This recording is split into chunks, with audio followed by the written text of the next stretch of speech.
Hello, everybody. Welcome to Pharmaceutical Soccer. I'm so happy to be here. I bet you all are as well because we are celebrating another Nashville victory today. Of course, I'm here with Valer Shabilla and Clay Trainum. It's a great weekend, wasn't it?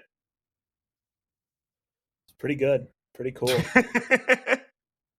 Yeah, look, the vibes are completely different every time Nashville SC wins. Winning 3 in a row, I think Clay, you said it on the last show. What was it, like, since September 2023 or something like that, if I'm remembering correctly?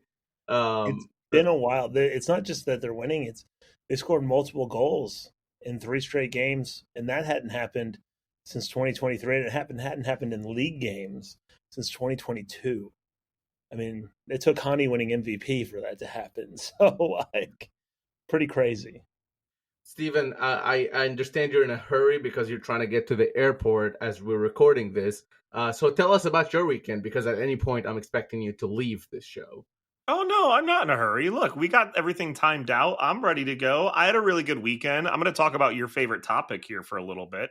Michigan made the Sweet 16. Very nice. Good to see Michigan make the Sweet 16. So that was cool. Ended up going to a Washington Spirit game where it was really cold and windy, but the Spirit lost. So that was also fun to witness, I guess. But at the same time, Nashville SC won. So Steven's spirit was not broken. Exactly. And I think the best part about it was, so I, after the match, wanted to go get a drink or something like that. I'm with a friend of the pod, Jerry, go into this brewery, and I will shout out Solace Brewing. And I'm like, man, there's no way that I can ask them to turn on Apple TV to turn on the Nashville SC match. Could I? I walk in and it's already on. Literally, the Nashville SC versus Montreal match is on. It was the greatest. So I got to see the last 2 goals. It was incredible. Like, it could not have asked for a better weekend, being able to watch the actual match. For me, my weekend was fairly ordinary, I would say, but did try out a couple new places in town. I will not reveal their names because they don't pay us to do that. I did like one of them, so that was good. But otherwise, pretty soccer centric, and I did actually end up watching some college basketball. So I realized after listening to last episode, that I might have been a little too harsh on college basketball, which is pretty much my favorite college sport other than soccer, of course. So, I don't really watch college stuff, but yeah, college basketball, pretty fun, all things considered. McNeese, Aura Man himself, I'm a big fan, Yeah, I'm sure that you feel seen a little bit with the manager at McNeese, just a little bit. Shout out to me. Actually, no shout out to McNeese because they were our rival when I was at Lamar. I actually did not watch a lot of college basketball, which is wild considering there's a college basketball jersey directly behind me as we record. But I did watch a lot of high school basketball because TSSAA state championships were going on. Got to see a couple fights, got to see a bunch of kids missing easy shots, got to see a bunch of kids missing layups, got to see a bunch of kids making shots they had no business making. So shout out to that. I work that tournament every single year, so it was a good time with that. And I went to Cheekwood on Sunday. Oh, very nice. Lovely. But I gotta say, it's a little bit weird going to Cheekwood, having been to like Kew Gardens in London. You walk in and it's like, this is a nice botanical garden, but like, I think all botanical gardens have been ruined for me. It's like going to random zoos and stuff like that with like going like to San Diego or something like that. It's like, well, this zoo is okay. This is nice. There's cool things I went here. to St. Louis Zoo when I was a kid, and it like ruined zoos forever for me. Yeah. Absolutely. I look, I'm still trying to figure out what happened first. Nashville winning 3 in a row or Valer admitting that he's wrong about something. I'm still trying to figure out what has happened first. I wasn't wrong. I just said I overreacted. I still don't care. All right, never mind. So this is still going. Got it. Fantastic. I mean, look, this is weird. Like, it's not, I don't know how to do 3 shows in a row with a lot of positive takes and things going on. I don't know how to necessarily not get overexcited about this. What do you guys want to do? Do you want to rein people in, or do you want to fuel the fire? So it's very funny because last week, literally right after we recorded this show, one of my coworkers, who's the season ticket holder for NSC, like cornered me and was like, give me a reason to not be excited about Nashville SC. It's like, I want you to give me a reason to rein it in. And I was like, all right, well, it's early days, and we got to see how things go. And they got a big win over an opponent that maybe they weren't favored to beat, but now they're going to play Montreal, and we know what happens when Nashville SC plays an opponent they're supposed to beat.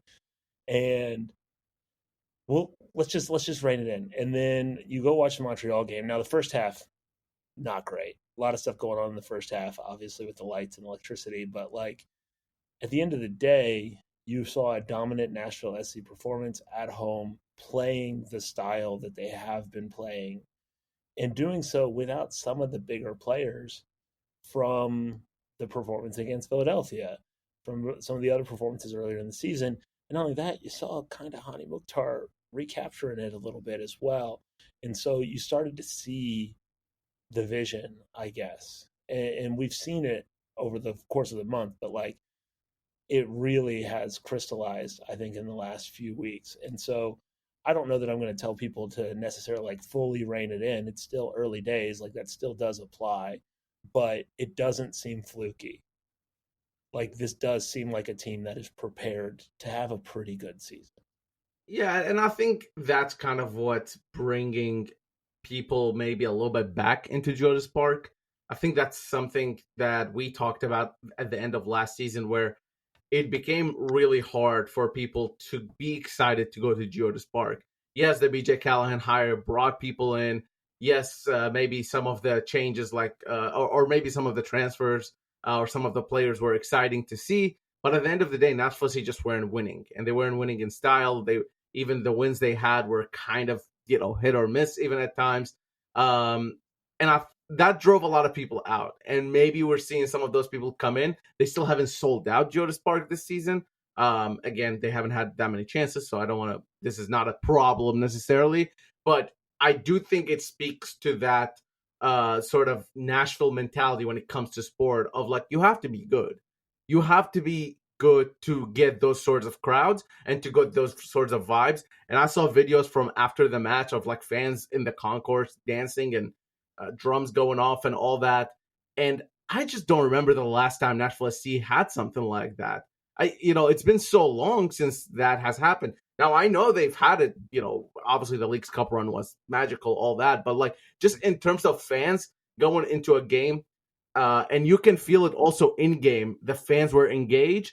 They knew that they trusted their team. And I think those wins are starting to build that trust again between the fans and the players themselves and the team in general. So I think that's just something that this franchise has missed in the last sort of months of Gary Smith into the beginning of BJ Callahan that we're starting to see now. I mean, it's all confidence too, really. Like if you think about it, like when we saw the names that were not going to be part of the lineup, right? Like Ahmed Qasim is sick, obviously Schaffelberg's on international duty. You see these names not being out there. Now, in years past, if Nashville's missing a guy who had just scored 2 goals in 2 starts, a guy who's got a pretty good international reputation going away, I think we go into the park maybe hoping for a win, but expecting a draw or worse. And I saw the lineup and I was like, well, that's a bummer. But they should still win. And so like that's a real tone shift and a real tone change. And it speaks to how well they've been playing. It also, let's not forget here, also speaks to how poor Montreal is. That is not a good Montreal team. I mean, their coach did get fired. Literally, yeah, I don't think he deserved to get fired, but no, not at all. And I thought they actually did well in certain areas of the game. But I do want to ask about this since we're running against time. Steven, since you're from afar, I want your report from the social media reaction to this game, because you gave us a really good report last episode. How was the social media this time? Were there enough memes for you? I gave a good report last time on social media. Yeah, you said there were more people like clowning people on socials. And that's fair. No, I think drunk at a bar, Blair. Yeah, that's fair. I think what I was really excited about, and obviously we'll talk about it in the third segment, is it made people ready to go for Cincinnati. Like, people were not holding back from already getting ready for Cincinnati ahead of time, which is, like, that's great to see. Like, people should be getting excited for rivalries, not some self-pity of, oh, no, it's not going to happen. So I'm excited for it. We have a big show, so this segment's going to be a little bit shorter. We have a very big show. We have a very special guest that is going to be coming up next. And of course, we have some other things to talk about, including some pro-rel information to provide you guys.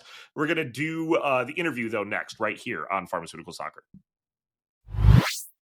Hello, everyone. Welcome back to Pharmaceutical Soccer, Nashville's longest-running soccer show and part of the 615 Soccer family. Valer Shabila here, joined by Clay Trainum. Steven had to leave us for a little bit, but we are joined by a special guest this segment, someone who's near and dear to a lot of Nashvillians' hearts, Nashville's first MLS captain. You might remember him from a banger against Miami and leaving Matweed in the dust. You might also remember him from unknowingly starting a full-team brawl in the first half against NYCFC. He's also an Olympian and one of the greatest MLS players of all time.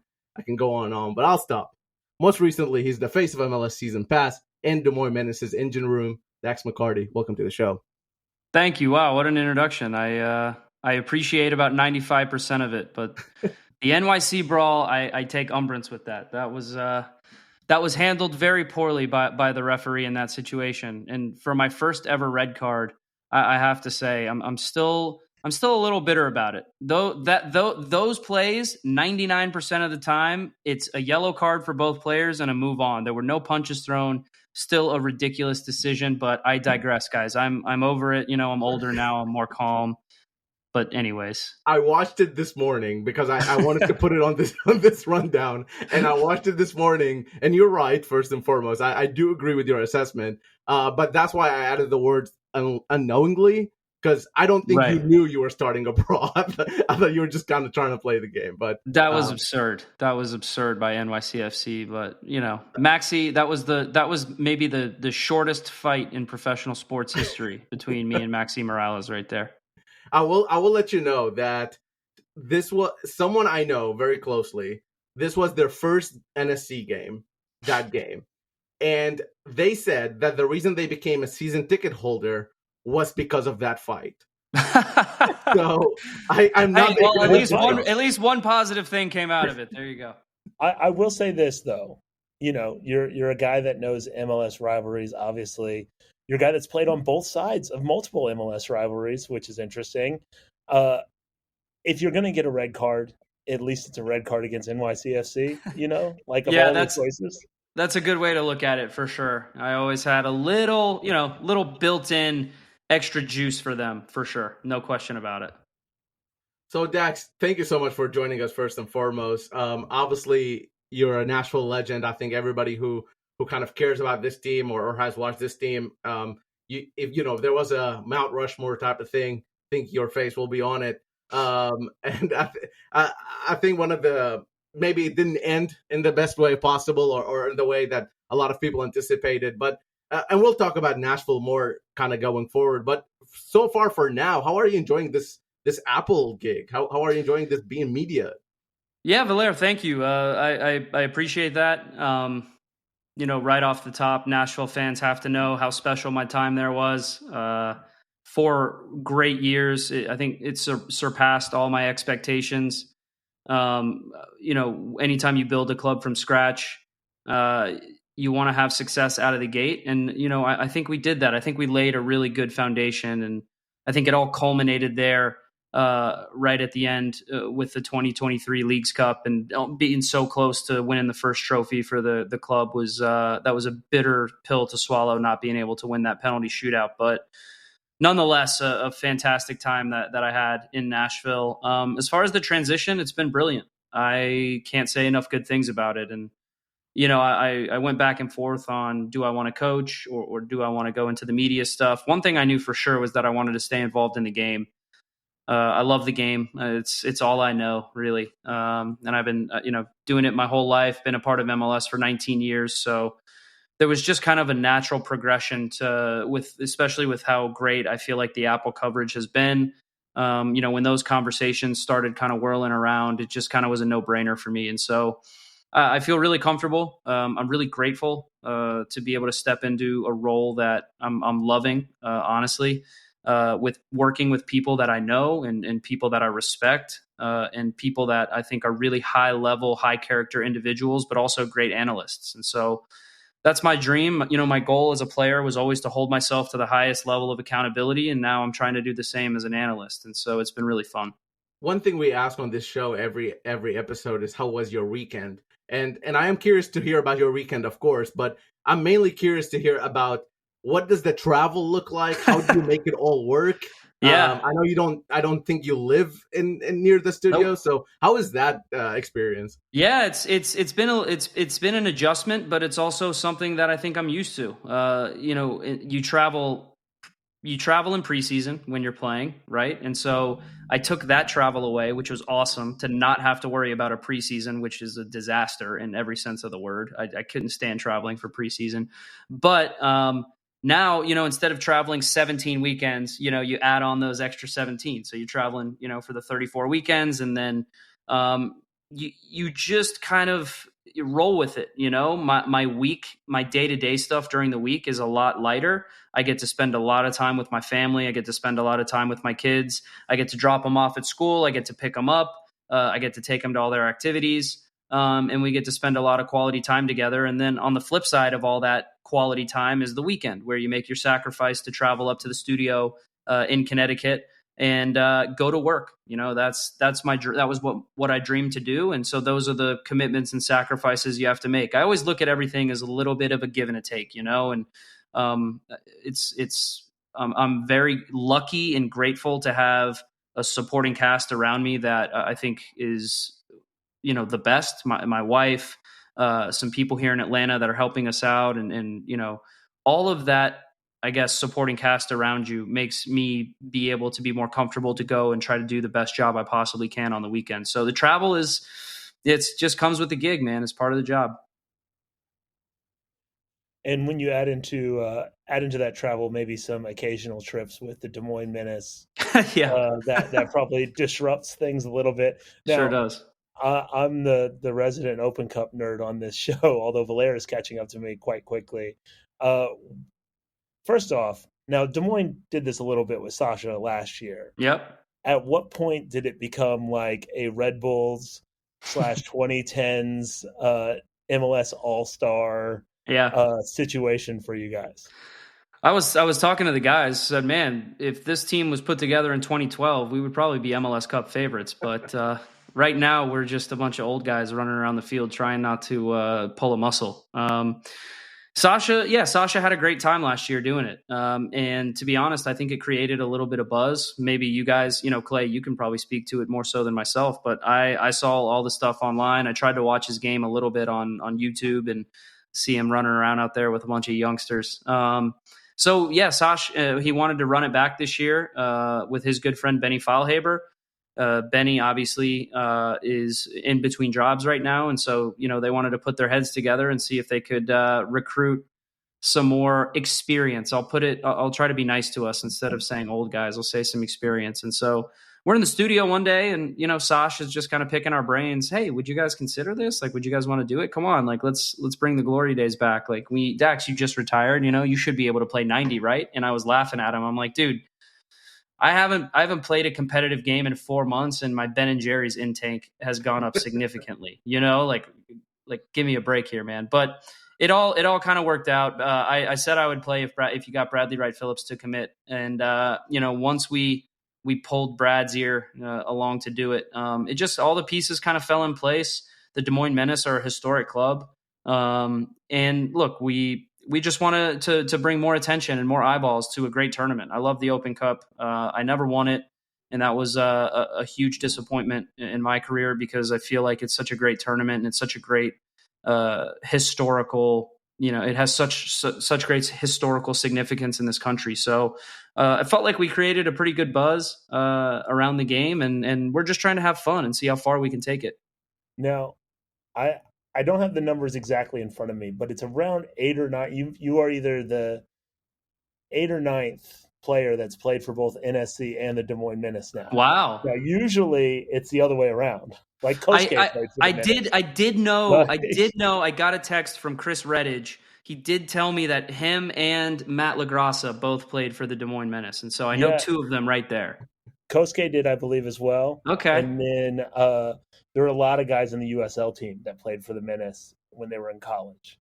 those first couple of years. Yeah, I'm a nerd about this thing. Like I said, the Menace played down here at MTSU a couple of years ago, and the president of the Menace at the time was James Cannon, who was vice president for NSC. So there's like these weird ties all over the place for whatever reason. But the real question I have for you is that, you know, there's a bar here around campus, and if you go to that bar, all you hear is people talking about what they did in like 1995 when they were playing for their high school team and all this stuff. When you guys get around each other around the Menace, how long does it take before Benny brings up his goal against Mexico?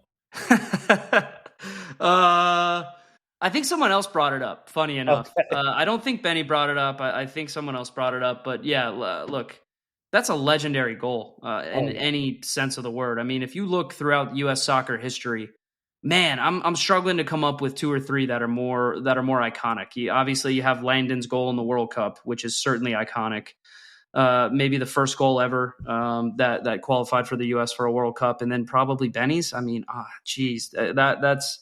that's such an iconic goal, man. And look, it's a bunch of iconic players. I feel really lucky to have been invited to do it, and just the fact that, like, I work, you know, not right next to Ozzy Alonso because he's in the Spanish studio, but the fact that, like, you know, we had so many good battles against each other, and I admired him as a player so much, and I always thought it would be fun to play with a guy as great as him, to be able to then, you know, play with him for at least one game in the Open Cup was amazing. Me and Sash played together. Me and Brad played together, and I loved our time together, but I never played with Benny other than with the national team. And so you have all these different layers, and you have all these different connections. And I think it's just a really fun way to you know, kind of rekindle that flame and that love and that passion for the game. And look, it was miserable. The conditions were awful. I don't know if you guys watched the game. I did. I did. Well, someone asked me, like, man, you got to go back and watch it back and see how you guys can improve. I said, I would rather drip acid into my eyeballs slowly than go back and watch that game, because there was zero quality coming from the old guys, none whatsoever. And then you add into the elements. It was so hard to play. And the Sporting Kansas City 2 kids just pressed the life out of us. It was very, very much a memory that I'm going to have to go to therapy to try to forget. But look, survive in advance. That's what we did, man. So we have this game coming up here April 2nd at home against Union Omaha, who actually knocked us out last year. Look at me talking like a company man. Us knocked us out last year. Just I try to retire, and then it just sucks me right back in. Well, if you're looking to be in the best shape, do not go to the Drake Diner while you're up there, because that'll break you down pretty quick. I'll keep that I'll keep that in mind. Post game, hit it up. It's good food. Okay. Putting you on the spot here. In a magical world, you get to pick any NSC player to be part of that game against Union Omaha. One player. Give me one player. Who is it? Okay. Current Nashville SC players. Oh, I was gonna say current or former, right? Because I would have told you, man, Bradley Wright Phillips and CJ Sapong up top could have been pretty special, especially because, you know, I think CJ's available. Current NSC player. Oh man, that is a tough question, right? You got so many good ones. Honestly, guys, I've got to go with my guy Alex Muil. He's just Alex, like. This is the guy you want on your team in the toughest games. You know, he's a very good soccer player. He's very versatile, but he is a grinder. Like those games, like Gary Smith used to always say, we need to have graft. You know, we need to have graft in our team in order to be successful. Alex Muil, if you graded him on a 1 to 10 scale of graft, his would be at like 35. So you need guys like that who can add quality. Look, Alex's goal he scored this past weekend, what a great finish. Like, you need guys like that, but also guys that can run for days. Like, that's what we need as old guys. We need legs. So Alex Muil is like my ideal player to come play with us. Real quick, because I'm just curious, because obviously people know about, what was the reaction when you guys in the locker room saw the Soulja Boy video with Timothy Chalamet and Alex Muil? I was crying laughing. I hadn't laughed that hard in a very long time, because it was just so surreal to see Alex dancing like that. It was incredible. But yeah, we had a good laugh about that. Actually, the only time I laughed harder recently was when I watched our video back, the highlights that MLS production team put together of us in the Open Cup. I was very, very embarrassed, but also very happy they put that together because the whole world needed to see just the little bits and pieces of it, of how bad we were. So that was great. Honestly, Dax, the fact that you answered Alex Muyl to that question is the reason I was really hoping you would be able to make this show.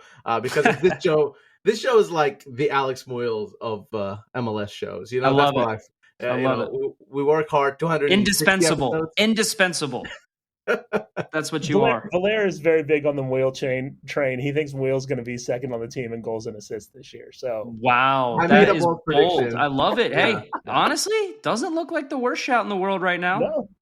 Alex is playing well. At the end of last season, I thought BJ Callahan really depended on him in a lot of these sort of really big moments. And 5 games, 5 starts. I mean, I don't know, just the volume wise, he's doing what he needs. But Dax, I want to take you back a little bit and talk about your time in Nashville, and then we'll talk about Nashville currently as well. Sure.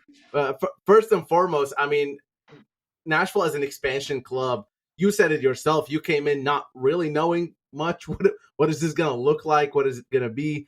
In your time in Nashville, you had so many sort of responsibilities that maybe you wouldn't have if this wasn't an expansion club, right? How did you feel those responsibilities were as the captain of the club, the first captain of the club? And like, did you enjoy doing that? And also, do you feel like you've made, you left your mark by the time you left?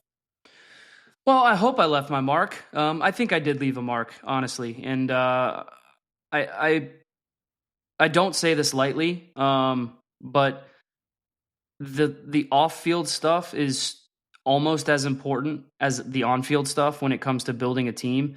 So you talk about words like culture and identity, and sometimes they can be used really casually and laissez-faire, as if it's like, okay, we all need that. We all talk about it, right? But you actually really need that with an expansion team, like with a club that's just coming into MLS for the first time, with a bunch of players that don't know each other. So I give a lot of credit to Gary Smith. He put a lot of faith and trust in me to make me his first captain. And then, of course, you just kind of rely on your experiences and your instincts. And the one thing that I always leaned on and tried to lean on was I need to try to earn the respect of my teammates in the locker room before I then could make my voice louder and before I could start to hold people more accountable, because I've got to look at myself first, right? And I've tried to always be like that, and I haven't always been successful. I've failed in certain moments in my career doing that at a high level, but I think as I got older and as I started to understand the team dynamics more, I think I got better at it. And so we just needed to lay a foundation. It's not easy to build an expansion team. You're at a disadvantage pretty much right away. And so you just try to preach what the coach wants from his tactics in terms of on-field stuff, but then you try to set up a great culture within the group off the field. And so I think I helped do that, along with guys like Dan Lovitz, guys like Eric Miller, Walker Zimmerman, Joe Willis, even Hani, right? Hani was new, but he helped in that regard massively. And so that was a really important step, I think, in Nashville's evolution. I think just trying to win games in early in the year. And then you guys remember how it was. COVID year, it was just crazy. You couldn't cook up a worse expansion season for a team. And so we had a lot of obstacles to deal with, and I felt like we dealt with them all pretty well. So I hope that, my presence was appreciated and it still lives on to this day. I have a great relationship with a lot of guys still in that locker room. And so, I tell Jacob Schaffelberg all the time, I love you. I hope you play great, but if you play like crap, I'm going to have to crush you, buddy. And that's how it's going to have to be. So, I really do appreciate all those guys in that locker room, and I do still support Nashville SC. That's awesome to hear, and I think a lot of those guys, kind of talking to them honestly, whether it's post-game press conferences or just conversations, they always mention you in high regards, and I think I think this is something beyond just the public image and the public sort of knowledge. That's great. Thank you for saying that. Yeah, absolutely. And one thing I do want to ask, because you were kind of in the trenches and playing those games in the COVID years, and then moving on and building this new franchise, one thing we always talk about is the progression of the fan base. And I don't mean to like insult anybody's knowledge, but sure, there is a knowledge element that you need to build up for a new club and just in America in general when it comes to soccer. A lot of us grew up with the game who came to this country maybe a little bit later, but a lot of folks didn't grow up with the game. And like one thing I always mention is that like it was so interesting to go from like, wow, this guy kicked the ball really high, let's clap, type of thing, to like, oh, here's like a switch and play, and now there's an applause before the switch and play. Yeah. That's just one example, but like, did you guys on the field notice that progression for the fans year to year? Oh, yeah, absolutely. I think that's a fair point and a fair statement, especially when you bring soccer to a place like Nashville where it didn't seem like there was a big appetite for it. But wow, the supporters blew me away right from the get-go. At Nissan Stadium, it's a big stadium. It's a little, cavernous in terms of how big it can be. And anytime you have a football stadium and you don't fill it out, it can almost feel like a disadvantage. But the fans made it a home field advantage for us at Nissan Stadium. I mean, I just felt so comfortable there right from the beginning. They were loud. They always filled the lower bowl. They were excited. We didn't, I have to say, we didn't always give them a reason to be excited, but they were always supportive, especially when we were playing at our best and when we were playing really good soccer. I think back to Nissan Stadium and then moving into Geodis Park, and I'll never forget leading the team out of Nissan Stadium for our first ever game against Atlanta United, still getting chills down my spine thinking about the crowd and the noise, and a moment for me that just is such a pertinent moment in my career, one that I'll never forget. And then I was lucky enough to have another moment like that, leading the team out for the first game at Geodis Park against the Philadelphia Union, where I then get chills down my spine again. And it just, the supporters, they seem to just get better and better each year. Right. And it was, those first 4 years were pretty good years. I mean, obviously we didn't have a ton of really high highs, but I feel like we set a really good floor of what people could expect. And, we were really fun to watch at times, but the fans, they got better every season. Now, I have to say, I think last year was a tough year for everyone. It was a tough year for attendance. It was a tough year for Geodis. It was a tough year for the team. And so when a team's not as successful, it seems like the ebbs and flows kind of go with it with supporters. And that's how supporters make their voice known, is if the team's not doing well, you show them with not going to games. And so I do feel like that suffered a little bit last year. And now from what I've seen this year, it seems like it's back on the upswing again. And it seems like people are excited. It seems like people are invested. It seems like the team has given people reason to believe again. And that is awesome to see. How much are you looking forward to the first time that you can return to Geodis, like as just a fan or a media member, just not a player? I'm looking forward to it a great deal, and it's funny you say that as a fan or as a media member. Is I'm doing the studio stuff now, and I love the studio stuff. I think it is brilliant. I think it suits my personality well. But I have a small itch to do some color commentating on some games. And we'll see what happens in the summer in terms of the schedule and if I'm going to be able to do that. But if I were able to return to Nashville for the first time and maybe like call my first game there as a color commentator, I feel like that would just be really poetic, because I was lucky enough to be able to call a game with Jamie Watson and Tony Husband up in the booth with them away at New England. I don't know if you guys remember that, but I enjoyed it. They made my day so easy, and I really loved it. I felt really comfortable. And then Jamie got sick and I was either suspended or injured against CF Montreal, and I was in the studio. I was doing the studio show. I did the pregame show. I did the halftime, postgame, and we won. And I think Walker Zimmerman scored the game winner on a header, and it was just hilarious. Having him on the headset and me going in his ear, being like, "Hey, Walker, Dax here, your teammate, and doing my first kind of interview with him as a member of the media, but I was still playing. Just there's so many different little connections there that I feel like it would be really poetic if I had the chance to do that. So you never know what the future holds. I still, like I said at the top of the show, I hold Nashville very near and dear to my heart. And those supporters and those fans, they always made us feel, my family and I feel really welcome. So I think that would be special. We're going to, I guess, move over to current Nashville here in a few minutes, but I do have a question for you that's not super important, but I am curious about it. Obviously, you played for Gary Smith, and now in a nearly empty stadium in 2010, you met Gary Smith against the Colorado Rapids. Mm-hmm.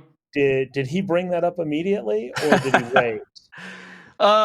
We had coffee for the first time when I first got to Nashville. I think it was during like maybe the expansion draft party. I think that was my they announced my signing and the trade, and then I got there for the expansion draft party, and Gary and I had coffee, and we got it out of the way right away. I don't even know if it was him bringing it up or if it was me bringing it up, but it was kind of just like, listen, man, we've got this like this elephant in the room. Let's just address it. Let's put all our cards on the table early. I'm still hurting from it because I felt like I would be back to MLS Cup a bunch of times, and that was my only appearance. And so that game was, again, another miserable game weather-wise. That was actually, funny enough, the last MLS Cup ever played at a neutral stadium, which it's very fitting for that to happen because it was. I imagine I was one of the 10 or 11 people in Nashville watching that game live. So it was misery. But it was. I'm happy for Gary because Gary's such a good person. I don't know if you guys, obviously people see him as a coach and they judge him one way or another, tactically, results, whatever. The life of a coach is a difficult one, but as a person, Gary's a great person. He's a really good guy. And so obviously it was at the expense of me lifting an MLS Cup, which sucks. But the fact that a good guy like him and Steve Guppy were able to accomplish that and get to the top of the mountain, that's something that, I'm very happy for them. And so we got it out of the way early. No awkwardness the rest of the year. And I do want to ask Dax about the tactics that Gary generally has, which are a little more risk averse. There. Yeah, thank you. Risk averse. Dax, if you didn't know, English is my third language, so sometimes no problem, man. You're doing great. No, but there's a lot of sort of negative way of looking at that specifically, and there's also the glass half full part, which is like, hey, Nashville made the playoffs under Gary every year. Nashville went to, made some progress in the playoffs and made a cup final under Gary, So I think there's two ways of looking at it. But I'm just curious from a player perspective, how important is the style of play, whether you're choosing your destination or you're already there? I mean, how important is that? Yeah, I think it's important. But I think certain players, I do believe that style of play is more important for certain players, and it's not as important for other players. I always considered myself the type of player that would be able to fit into any manager's tactical preference or style. I always felt like I could adapt. I always felt like it didn't matter. If you want to sit back and counter, no problem. If you want to play high-pressing soccer, no problem. I did that with the Red Bulls. If you want to play possession soccer, I did that with FC Dallas. A little bit with Chicago Fire. When we first started under Veljko Paunovic, we were a very possession-heavy team, build out of the back. I mean, I considered myself adaptable. And I think especially the modern footballer, the modern soccer player has to be adaptable. There aren't a ton of players who are just specialists anymore. The old school number 10 maybe is still a specialist. The fox in the box type of striker is maybe a specialist, but every other player, you've got to be adaptable. You've got to be able to play in different formations and different styles, because if you can't, your ability to win games, I think, is hindered. And so it's certainly a consideration. And I knew going to Nashville, I knew Gary was a defensive-minded coach. But I think the club was smart to build their first few teams that way because, listen, it's low risk, but it's high floor, low ceiling. And you never, I think there are some expansion clubs who built a certain way and they got embarrassed, and that's just a fact. And we didn't want to be that club. And then there are other clubs who built in a totally different way and spent in a ton of money and built with much different profile of player. And they had a lot of success right out of the gate. You look at the Seattles and the LAFCs and even the Chicago Fire, if you want to go way back in the day. Right. But I think Nashville was, we were never going to be that club right from the beginning. I think that was clear and that was obvious to see. But with the resources that we had available to us, I feel like we built a strong team. I feel like we built a team that was set up to succeed, and we got close. We got really close. And that was something that, I'll look back on and always say, a lot of people will be like, well, it's Messi's first trophy with Inter Miami. It's historic. And I always look back and think, oh, but it could have been our first, trophy in history with Nashville SC. And that would have been just as historic. It wouldn't have been as big of a storyline. But I think for that group of players that we had, we were an older team, right? We had a lot of veteran guys who the writing was on the wall that, we weren't going to be the core of the team that much longer. That would have been a really special kind of bow on top of the first couple of years in Nashville. So but credit to Gary, man. Gary was a good coach, and I do hope he lands on his feet somewhere soon.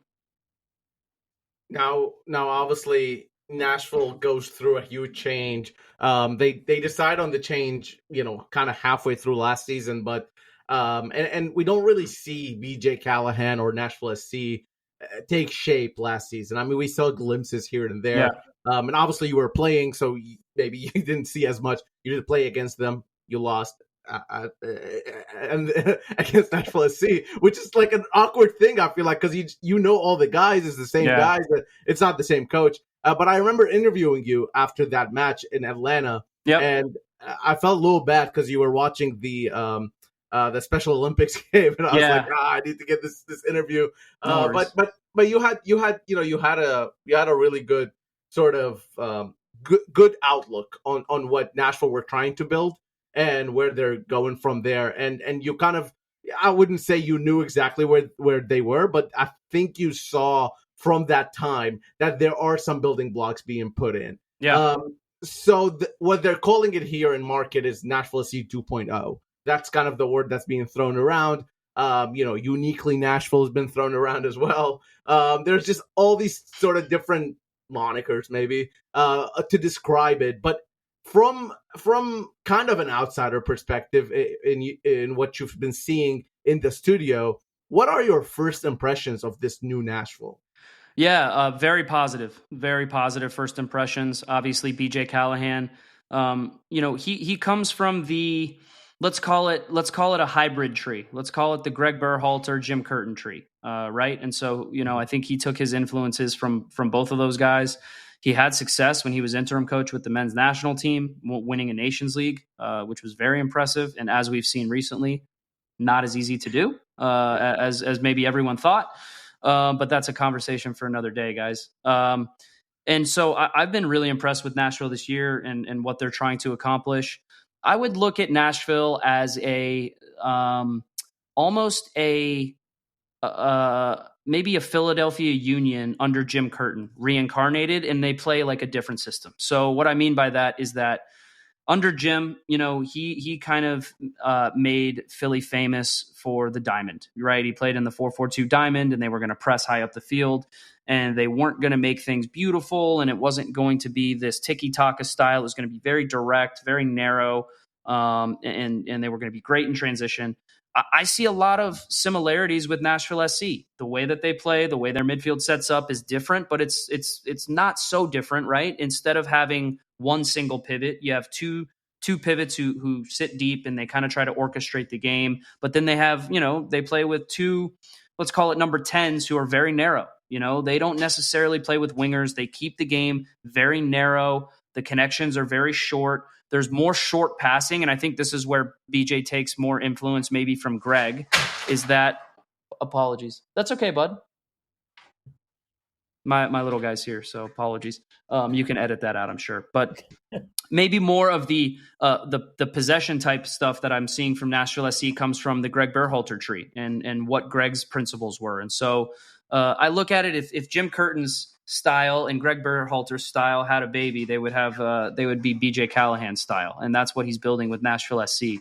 So I'm very impressed. I think that it's it's a way to succeed in Major League Soccer, especially if you can get your back line to get back to their best, which is not conceding goals. I think Nashville is creating a lot more chances. I think that their midfield is really strong, and they have a lot of really fun, exciting pieces in midfield.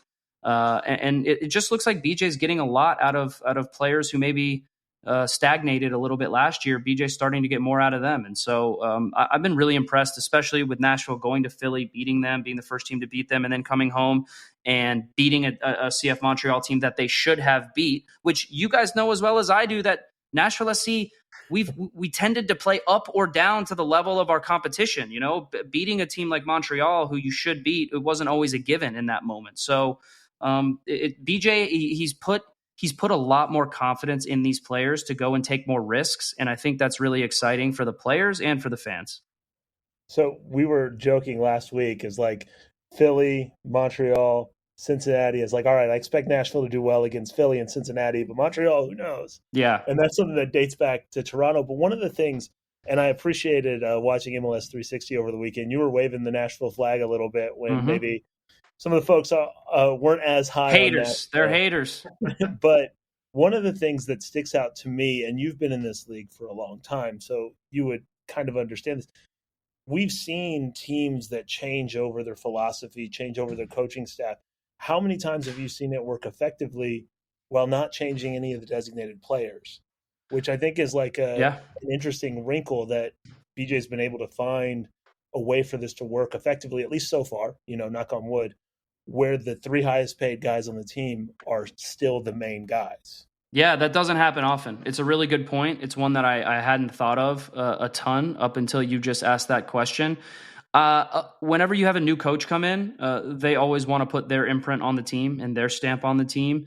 And I feel like bringing in BJ Callahan in the middle of last year was really beneficial for him to be able to assess Hani Mukhtar, Sam Surridge, and Walker Zimmerman. And listen, they were all three still under contract. And so he didn't have a ton of flexibility if he did want to get rid of one of them.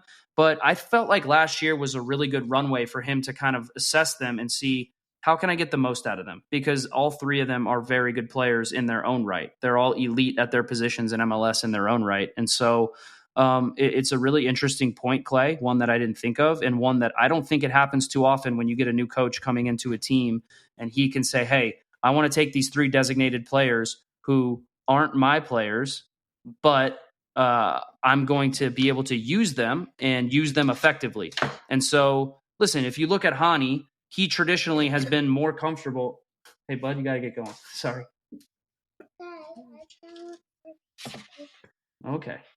I'm leaving this in. I'm sorry. Okay, good. Yeah, this is what happens when the kids come home from school. But if you look at Hani Mukhtar, traditionally, I think everyone thought he was a number 10 when he first came into the league. And the truth of the matter is, I could start to tell pretty quickly that Hani was a little bit more comfortable as like a striker, like a second striker. He was more of a finisher in the box, a guy who could be just a great goal scorer, right? And listen, he has creativity, but I think he prefers to finish off plays rather than create them. And so you take a Hani Mukhtar, you give him more of a role to be up top, be closer to Sam Surridge, who's a fox in the box, goal scoring type, right? And then, with Walker, what you have with Walker. You have an elite center back. And so it's a really interesting it's a really interesting nugget, Clay, right there, and one I didn't think of. But look, I think it's a credit to those players who I don't think any of them, I think all three of them would tell you they probably were disappointed in the year they had last year. And so now all three of them look fit, sharp. It's great to see Walker healthy. I think Hani still has another level he can get to. I would love to see the Hani, the MVP level Hani that we saw in 2021, 2022, and he's still young. Hani's 30, right? Like he can get back to that form, and if he gets back to that form, Nashville their ceiling goes up significantly. Yeah, at 30, you haven't even made it to Nashville yet, so exactly. The other thing that kind of we've seen from this Nashville team that is the depth that seems to be this next man up mentality that really is showcasing in this first 5 games at least. We've seen guys like Wyatt Meyer and Corcoran and even Perez come in and and contribute and play a part. These are guys that maybe wouldn't have gotten as much minutes in the past, or even if they've gotten maybe 10, 15 minutes, they wouldn't have had enough time to impress necessarily. So having that sort of mentality of like, I'm going to step up. And so we were just talking about Josh Bauer. No, we will be talking about Josh Bauer in the third segment that we already recorded, but don't tell people that. But he comes in and plays a position that, he's not naturally a right back, plays really well and even gets a goal. So there's this sort of really good system and sort of machine of turning players. But you were talking about the floor and ceiling, and I'm so curious because now Nashville's floor and ceiling both changed dramatically with BJ Callahan, with this sort of new philosophy coming in. But from a player perspective, from somebody who knows the game really well, what can Nashville do to make sure that this run is sustainable? And I don't mean they win every single game, of course, but what can they do to kind of materialize these good performances game in, game out? Yeah, well, you have to take advantage of your home games. I think you guys would agree with me that Nashville hasn't been near consistent enough at home. Geodis Park, we started calling it the Castle really early on in its existence. Shout out to Anibal Godoy for that nickname. I mean, and I guess a reference to the castle would be almost like a fortress, and it needs to be a fortress. And so I think that got lost a little bit. For some reason, there was not a lot of winning happening at Geodis Park, for one reason or another, and that hinders you. That hinders your ability as a club to collect points and to finish as high as possible in the playoff seeding. So they have to win their home games. I think that's something that is pretty obvious right now, is that their home form has to improve and has to get better. But you touched on it a little bit, and I think that depth is so valuable in MLS. And I wanted to touch on the depth because there are a lot of coaches and a lot of teams that when they are missing pieces and important pieces, they have to change up how they play, whether that be the formation, whether that be the tactics. And the best coaches, they don't have to do that because they trust the depth of their team and they trust the players that they are going to insert in for, the regular starters who might not be available for one reason or another. Let's look at Wilfried Nancy over in Columbus. Why do you think Columbus has sustained success pretty much for the last couple of years under Wilfried Nancy? Because he doesn't change. He's missing 5, 6, 7 players. He does not change because he trusts his system. He trusts how he trains his players to be able to step up and to be able to play well when they need to. And so if he's missing a center back, he doesn't go to 4 in the back. He stays with 3 in the back, and he wants that continuity between his team. I see this with Nashville, and I see this with BJ Callahan because you're missing players. You have a Yazbek who's out. You have a Gaston Brugman who starts the season injured. You have a Kasim who's come into the team and looked really sharp and really dangerous, who is out, right, for international duty. And look, this team, I think there's a real excitement around the younger pieces and around the pieces that they've brought in, right? Especially in midfield with an Eddie Tagseth. Yazbek is getting his feet a little bit more comfortable in this team. You have the MLS Cup MVP from last year and Gaston Brugman, who seemingly still has to get sharper. And then you have Kasim, who's come in, and I've been really impressed with him in terms of his ability to be dynamic. He adds a little bit something different. He's more creative. And then you balance that out with the legs and the running of an Eddie Tagseth and an Alex Mouille. It just seems like the midfield of this Nashville SC team went from a little bit of a problem, a little bit of an anchor in terms of age, in terms of ball progression. And now, you've totally flipped it and made midfield more of a strength. And you still add on top of that with a really solid back line. This is a Nashville SC team that I think a lot of people are sleeping on. And we talk about floors and ceilings. And for me, the ceiling for this team, if it all clicks, is a top 4 finish in the East. And that's saying a lot considering where they came from last year. And, I think a lot is going to have to go their way in order for that to happen. I think Walker Zimmerman has to stay healthy. Knock on wood. He's looked fit and sharp. He started the season very well, but he's a very key piece, right? And if you lose a piece like Surridge or Mukhtar, it seems like in the past losing Hani would be like a death blow. But I think now with the depth that they've built, I don't think it would be as difficult, to replace him. And so, look, this Nashville team is exciting. I think they need to keep building. And I'll be curious to see when the summer months roll around if they can keep sustaining this high level of play. I think they can do it. Yep. I thought Clay had something, but no, I think, I mean, we've been kind of seeing it in market. And I think I even went to the training during preseason. They did like an open week where the media got to see and go see the training. And I kind of saw that there was something different about this team. And then now 5 games in, I think everybody within the Nashville market or who has watched Nashville can see that progression, can see that they're a different team. I think it's going to take a while for the league to catch up to that. Nashville built a reputation for 5 years of being a certain type of team, and then had 1 year that they were not even good with that sort of situation. And now it's just going to take time to build this. And then I think you're right. Maybe some people are sleeping on them, but at the same time, Nashville are going to need to earn those storylines. They're going to need to earn that. And I think everybody within the club kind of understands that, because every time I talk to BJ Callahan or any of the players, they're not satisfied with 2-3 wins. That's great. They know they haven't accomplished anything. That's a great mentality to have. Yeah, I think that you have a really nice mix of youth and experience now in this Nashville team. Seems to be a good buzz around them. Hopefully they don't make me look like an idiot. Now, Dax, we have gone way over time, and you've been very generous with your time. So I will wrap up with this. And then I promise you I'll let you go and take care of your children who are at home. But I've watched you play so many times with Nashville and not with Nashville. But little known fact, you've watched me play soccer once in your life that I know of. So I'm wondering if you remember what that is.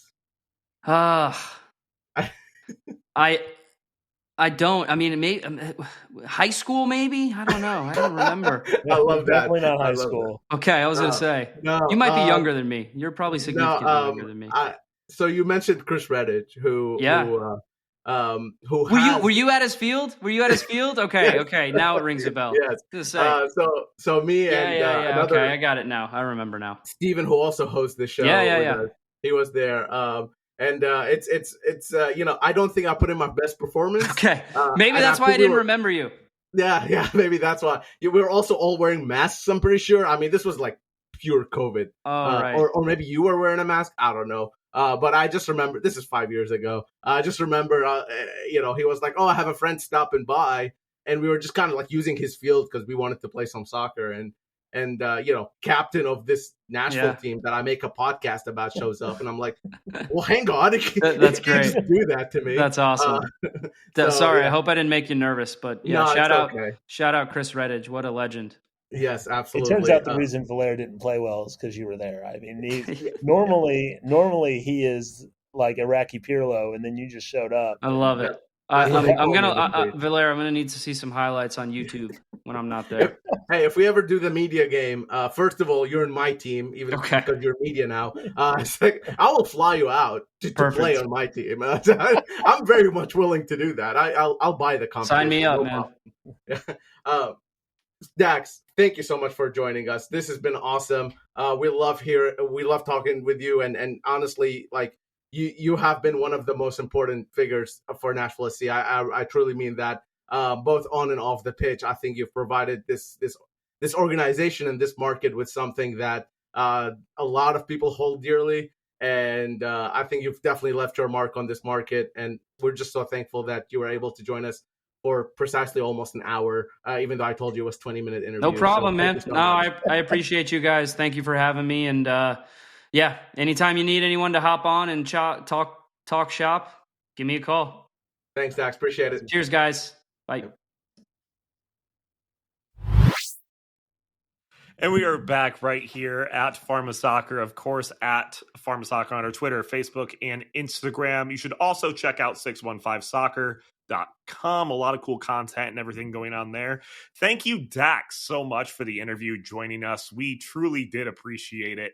It was a really good time to talk to you. I'm sure Valaire and Clay had an absolute blast being a part of it and talking so much about me. So long as you leave NSC, we can get you on the show, man.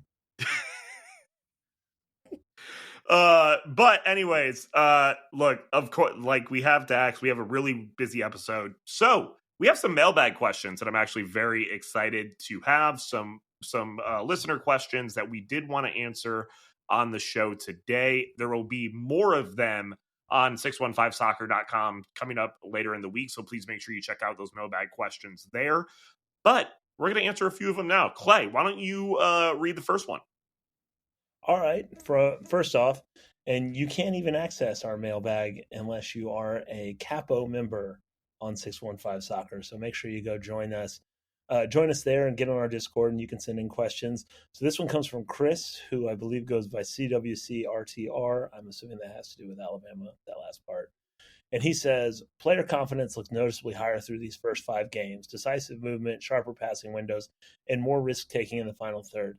From what you've seen or heard, is that a result of BJ giving players more tactical freedom, or is it more about clear structure and role definition boosting belief? I really don't think this is about role structure or organization for the club as a whole. I think that's something Nashville SC already had. I don't think that's something that BJ introduced to this organization. I think there are a couple of things to look at here. First of all, is BJ's style of leadership, and second is BJ's style of on the pitch play. And I think those two are sort of the new additions.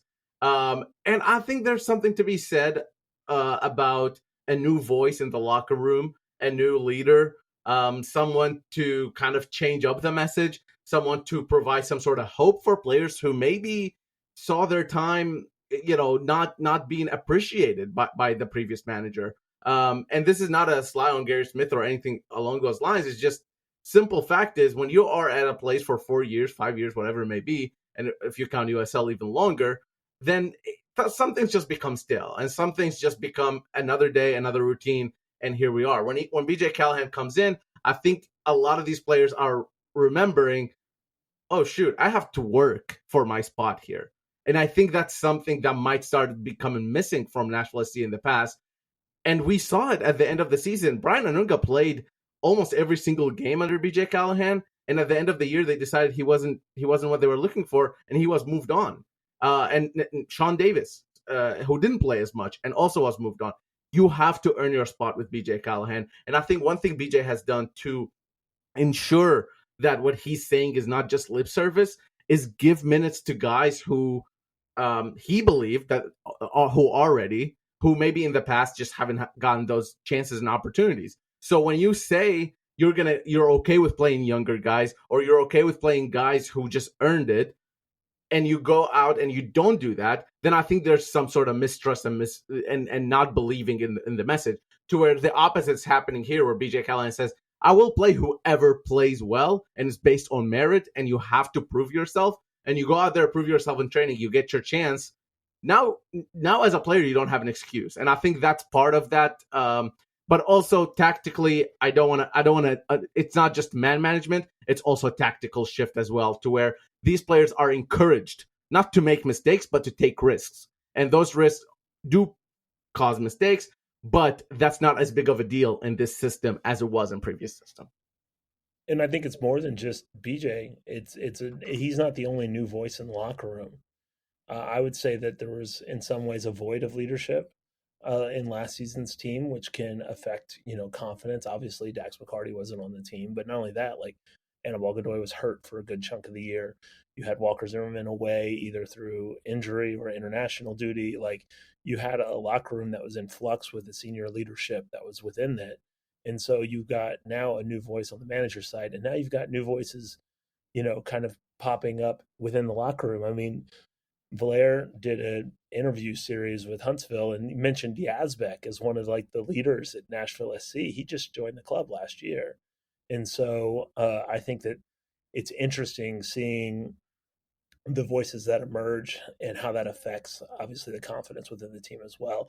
And just to throw in one last thing, there was a clip that the club put out on Sunday where it was Walker Zimmerman making sure everyone remembers that when Nashville scores its first goal, they were going to do a honey bobblehead celebration together. That is not something a team that isn't confident plans. That is a confident team saying we're going to score and this is what we're going to do when we score. So that's just a sign of how good they're feeling.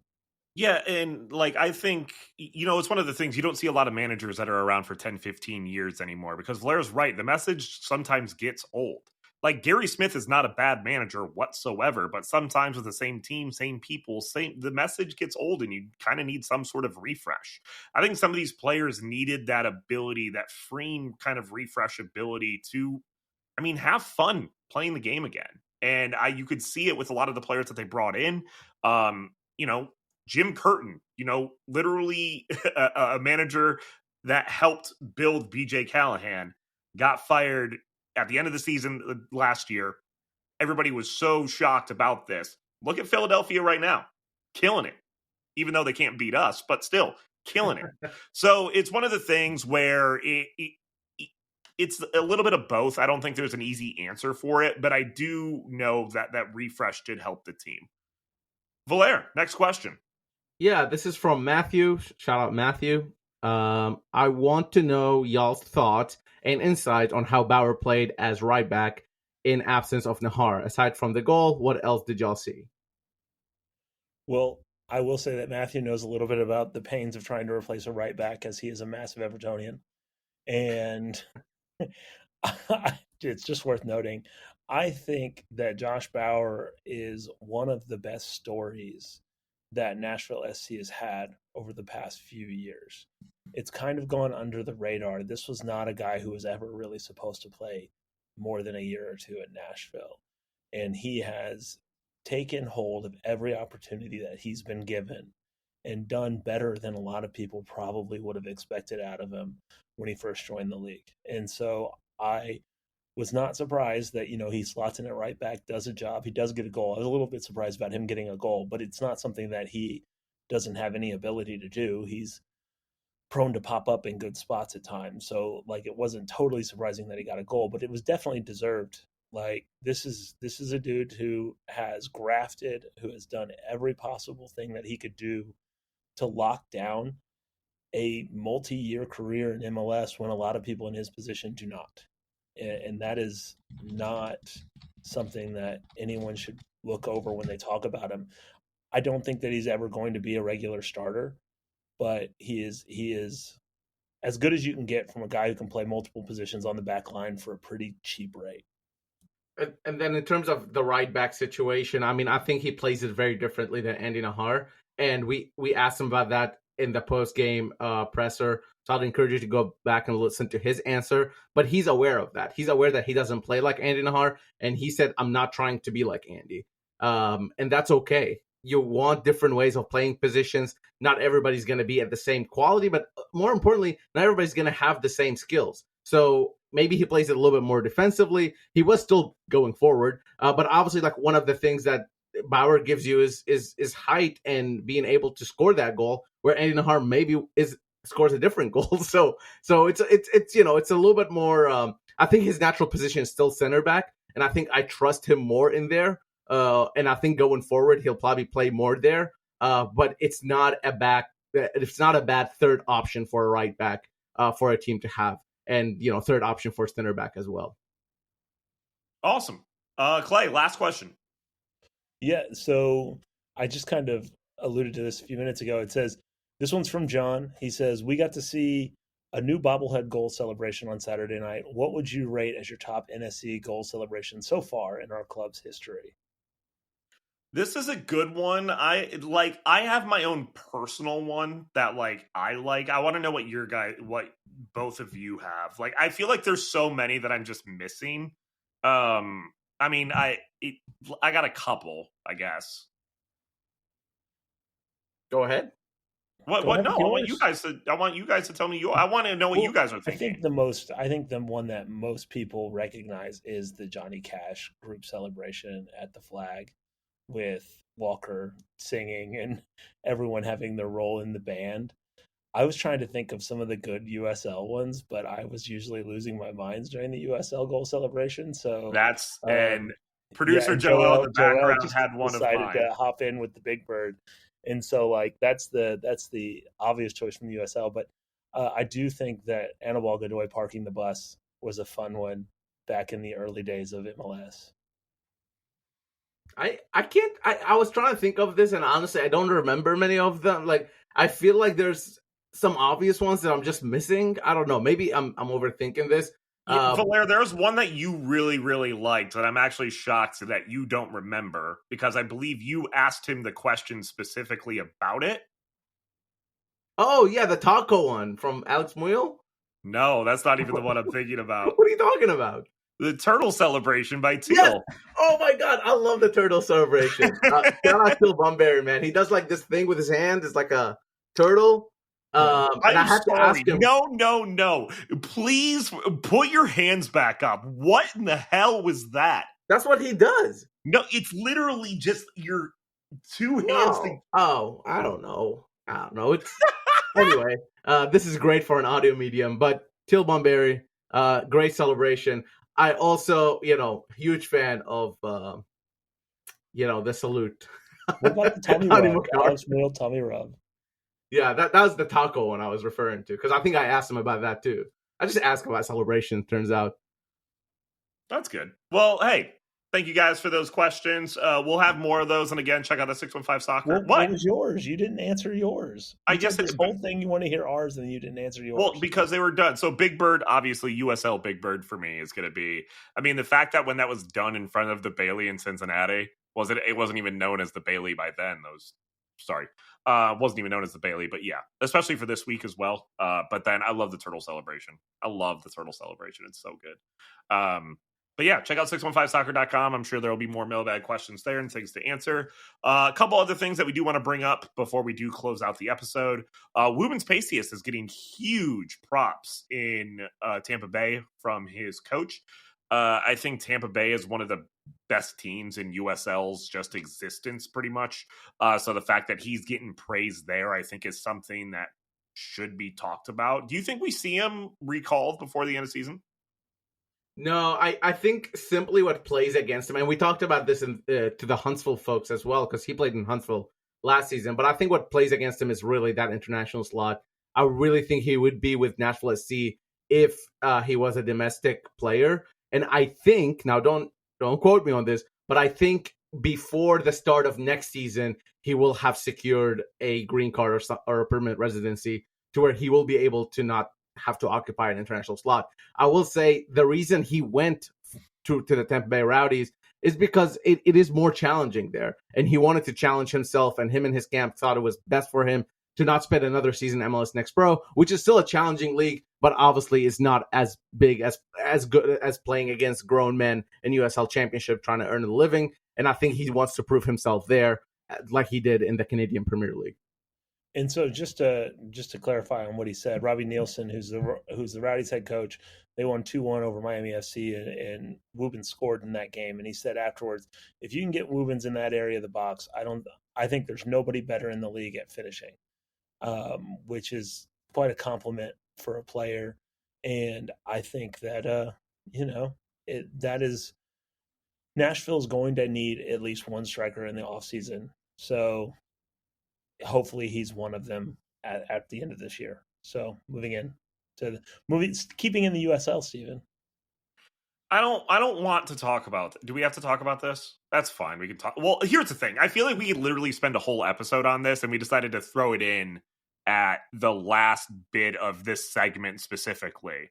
There's some news that has news. Oh, it's huge news in pro US soccer. Don't like that we just threw it on at the end, but it's perfectly fine. USL has stated that they are working on a pro rel rollout for their divisions within. I thought it was crazy when the news did come out, and then I saw USL specifically tweet out like a whole answer and everything about it, where it's coming to fruition for a league in the United States to have pro rel being rolled out. So this is where I'm going to be like, pump the brakes. Let's hold on a little bit. So the thing is USL says this is what they want to do. A super majority of the owners said this is what they want to do. A primary linchpin in this plan is that USL has Division I status for its top flight. That is a bigger roadblock than people probably realize. Now, I don't think that the current professional league standards will be held to USL if they decide to do this. They will 100% have to change the United Soccer Federation's league standards, because as of right now, of the 53 teams currently playing in professional soccer in the USL or planning to play professional soccer in the USL, 4 qualify under professional league standards.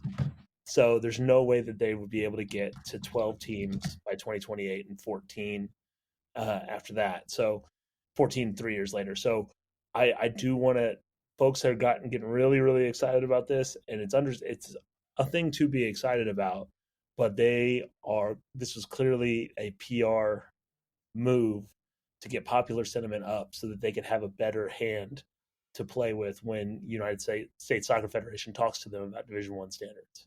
And Steven, you're 100% right. I can do like 5 episodes on this. There are people within the American soccer media who are covering this and giving it the proper attention. So I do want to shout out SoccerWise, who David Goss obviously was part of this show, and they had us on their show to preview Nashville SC. So go check out SoccerWise, and David Goss and Tom Bogert did a series of interviews with USL folks and kind of to explain this move. And it's a huge thing, you know, and I have my own thoughts, and it will take a while to go through all of them, but I will say this league, USL, they've been improving, but at the same time, they've said some things in the past that maybe didn't go well or as well as they hoped, and I think that's something to keep in mind. It would be really exciting. I'm excited to see where it goes, but we're still 3 years away, and we'll see where it goes. From now to 2028, a lot can change. Speaking of the U.S. Soccer Federation, let's talk about another bad. Well, I mean, yeah, I don't want again, national team bad. We play Cincinnati on. I think that's the important thing, is that we play in Cincinnati on Saturday. That is what really matters. And Jacob Schaffelberg did get on the pitch for Canada, which I think is always cool to see. But we play Cincinnati. I was literally about to say, and Anibal Godoy played, and then I remember, wait a minute, he doesn't play for Nashville anymore. Anibal Godoy did play for Panama, for your information, everybody. Yeah, I think Cincinnati is going to be, honestly, like a really big challenge for Nashville SC. They spent a bunch of money. They brought in Evander, they brought in Denke, 2 of the most expensive players in MLS. And you're looking at a very, very good Cincinnati team who hasn't figured it out in this season. They haven't really clicked as well as they had hoped. They had a late equalizer against them, an own goal against Atlanta at home this past weekend, 2-2 result. But all in all, I think this is going to present a really, really tough challenge for Nashville SC. Look, if you beat Cincinnati after you had already been league leaders in Philadelphia, you're starting to get into conversation Nashville SC was dreaming of getting on in the beginning of the season. That's what I was going to say. Like, everything that we said entering the Philadelphia match applies to this Cincinnati match. And like, this would be like Philadelphia was saying, this Nashville team is a pretty good team. It's not bad. If Nashville goes out and beats Cincinnati, it becomes this Nashville team might be able to contend for something, because that's 2 of the best scalps that you can get in the Eastern Conference, in Cincinnati and Philadelphia. And I do think it's worth noting that I think a lot of MLS national prognosticators are looking for a reason that Nashville SC is not a legit team. And nothing was more clear than watching MLS 360 after the Nashville game, where they show us like, well, yeah, but how bad is Montreal, was the go-to thing. But if Nashville beats Philly, beats Cincinnati, and then, beats the brakes off Montreal, that's 4 wins in a row, which who knows the last time that happened. And it's also, the first real marker laid down for the season that it's going to be very hard to beat Nashville in some of these games, especially at Geodis. Well, let's give our plugs and predictions. I'm going to go first because then I'm currently leaving literally right after I give my plug and prediction. 0-0 draw. It's going to be a 0-0 draw. 0-0 draw. 0-0 draw. Love you guys. Love you, Dax. Have a great time. Yeah, I don't know. You guys close out the show in any way you want. It's fine. Thanks, Steven, for that. Have a good one, Steven. My prediction, I think it's hard to see this Nashville team play a 0-0 draw. I'm struggling to imagine how that would go. Watch it be a 0-0 draw. But no, I think I think just based on what we've seen so far, I can't see this going 0-0. I will go ahead and say it will be a draw, and I'll make it exciting, 2-2. I think it's going to be a rather open game with chances for both sides, and I just think Cincinnati has so much offensively that they are at least scoring a goal, I think, against Nashville. And I'm giving the extra one just for funsies. And then Nashville, I do think they have what it takes to also attack, and Cincinnati's defense has been questionable at best. So 2-2, I'll go a goal for Eddie Taxeth because why not, and a goal for Hani Mukhtar because he's on a roll. Yeah, that's my prediction, Clay. Yeah, but what about your plugs? Oh, right. Follow. And I'm talking about your like social media stuff, not like your of course, not my electrical. What do you call them? Outlets. Those either. I was making a no. That's all you're talking about. Yes, at Valer Shavilla on Twitter, Blue Sky, and Instagram. I literally do so much coverage for this Nashville SC team, but also at 615 Soccer because everybody there does a lot of coverage for Nashville SC, including Clay Trainum, of course. So make sure you're following us and make sure you support us if you can. And yeah, for me personally, look for the bald guy with a beard and follow that account. Now, as for me, you can follow me at Clay Lasol on Twitter and Instagram if you so please. You'll hear a lot about Jesuit school basketball on there sometimes, but for the most part, I'm going to be talking about Everton and talking about Nashville SC. I was leaning towards draw, but then both Valer and Steven didn't show the backbone that I normally expect, especially from Steven. So we're going to win, man. There you go. Win. Nashville typically does well. Again, different coaching staff, but Nashville has typically done well against Cincinnati over the years, certainly more so than they should have based on years where Cincinnati on paper was better than Nashville. And so I think it's going to be a good time. I'm going to go 2-1 win for Nashville. Nashville scores early. Cincinnati levels it. Nashville scores in the 80th minute through a Hani Mukhtar penalty, a controversial Hani Mukhtar penalty, and then holds on for dear life the last few minutes of the game for a 2-1 win. And I'm also predicting that because I will not be at the game. And so I'm very, very annoyed. This is the first time I think I've ever missed a Nashville Cincy game. So a little bit annoyed about that, but it is what it is. And so we shall see what happens there. I was just going to say, wrap it up. Oh, okay. Thanks. Well, we hope that you enjoyed our interview with Dax this week. We hope to have more things like that in the future. I'm sure it went great. He talked so much about things, and they were really interesting, and we can't wait to discuss these things later. And maybe we'll discuss them next week right here on Pharma Soccer. Thanks for listening.